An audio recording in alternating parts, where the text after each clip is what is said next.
If you search for how to buy shares of Harrow Inc., this short guide will help. Harrow Inc. operates in the industrial technology sector and is listed on NASDAQ under the ticker HROW. This video is educational only and not financial advice.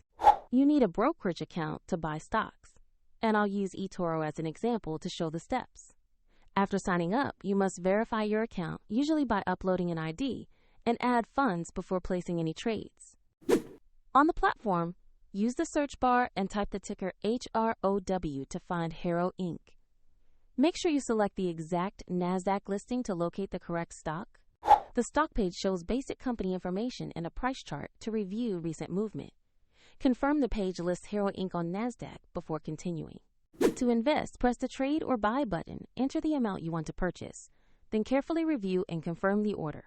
If the market is closed, the order may be queued until it reopens, and if your funds are insufficient, the platform will prompt you to add money before it completes the purchase. Once executed, your position will appear in your portfolio. Check the description below for a link to eToro if you want to follow the same process.